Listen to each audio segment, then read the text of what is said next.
हिम्मत की भी नहीं है, बात मुनाफे की है। सड़क पर एक हॉकर घूम रहा है, खुदरा छोटी चीजों का विक्रेता, और सड़क पर बहुत आ रहे हैं जा रहे हैं लोग। वो किसको पकड़ता है, किसके पीछे पीछे भागता है?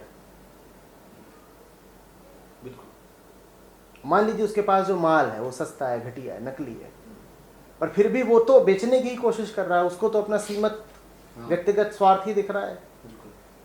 पर अपनी उस नकली चीज को बेचने के लिए वो किसके पास जा करके ललचाता है, किसको अपील करता है, किसको झांसा देता है? क्या सबको? नहीं, वो भी परख रहा है कि यहां पर कौन है जो बुद्धू बन जाएगा। तो अगर आप ये कहते हैं कि लोग आकर के आपको बार बार बुद्धू बनाते हैं, तो आप साफ समझ लीजिए कि आप कुछ ऐसा कर रहे हैं, आप कुछ ऐसा जी रहे हैं जिससे पूरे जमाने को खबर लग रही है कि आपको बुद्धू बनाया जा सकता है। देखा है ना?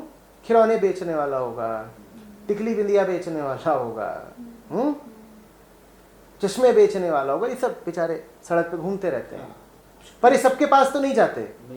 ये भी खूब जानते हैं कि किसको झांसा दे सकते हैं, उसी के पास जाते हैं।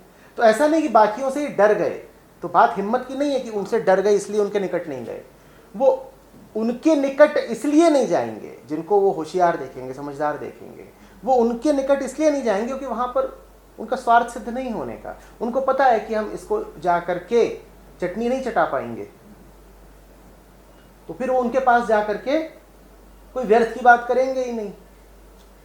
इसी तरीके से अगर आपको बहुत सारे ऐसे संदेश आते हों कि फ़ोन कॉल आते हों कि बहुत सारे ऐसे लोग आपके द्वार पे दस्तक देते हों जो कि आपको पता है कि यूं ही हैं, सतही, निकृष्ट कोटि के, व्यर्थ का वार्तालाप, व्यर्थ का प्रपंच करने वाले, तो आपको ये अपने आप से पूछना चाहिए कि उन्हें मुझ में ऐसा क्या दिखता है जो मेरी ओर खिंचे चले आते हैं। क्योंकि बुद्धों की ओर तो जाएंगे नहीं, कबीरों की ओर तो जाएंगे नहीं। और ऐसा नहीं कि उन्हें कबीर से डर लगता है, वो कबीर की ओर इसलिए नहीं जाएंगे क्योंकि उन्हें पता है कि यहां मेरी दाल नहीं गलेगी। कबीर के पास गए तो दाल नहीं गलेगी, और आपकी ओर आ जाते हो कि पता है कि यहां दाल भी गलेगी और छौंक भी लगेगा।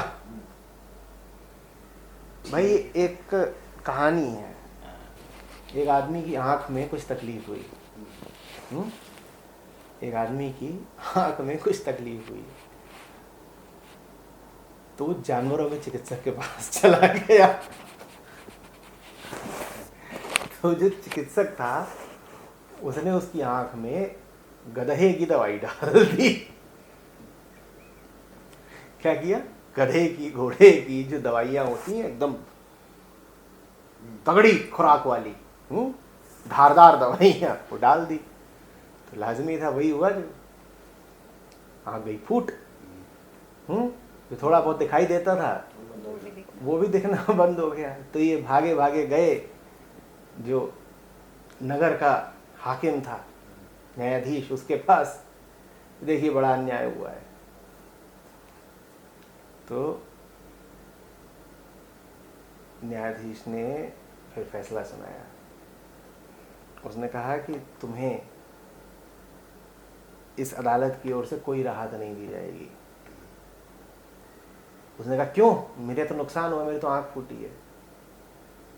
तो न्यायाधीश ने जवाब दिया इसलिए नहीं दी जाएगी क्योंकि ये अदालत इंसानों के लिए, पशुओं के लिए नहीं है। तुम गधे के चिकित्सक के पास गए, गधे के चिकित्सक ने तुम्हें न्योता भेजा था। गधे के चिकित्सक के पास जाके तुमने पहले ही दिखा दिया कि इंसान तो तुम हो ही नहीं, तुम क्या हो? गधे। और तुम गधे के चिकित्सक के पास गए, इसमें गधे के चिकित्सक की कोई गलती नहीं है। तुम गए थे, तुम्हारी ऐसी हालत है कि तुम वहां खिंचे चले गए। अब तुम गधे के चिकित्सक के पास गए तो उसने तुम्हें गधा ही समझा, क्योंकि उसके पास तो कौन आने चाहिए? गधे ही आने चाहिए। तो उसने तुम्हें गधा जान के तुम्हारी आंख में गधे की दवाई डाल दी। तो उसने क्या बुरा किया?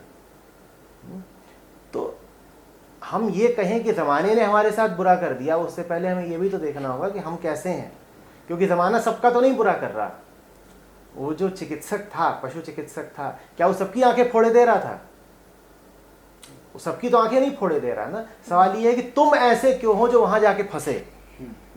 वो तुम्हारे घर में घुस के तो तुम्हारी आंख नहीं फोड़ रहा था, तुम ऐसे क्यों हो जो वहां जाकर के फंस गए? तो न्याय की दृष्टि से कहानी को मत देखिए, कहानी का मर्म समझिएगा, पर बड़ी मजेदार कहानी है, शेख सादी की है।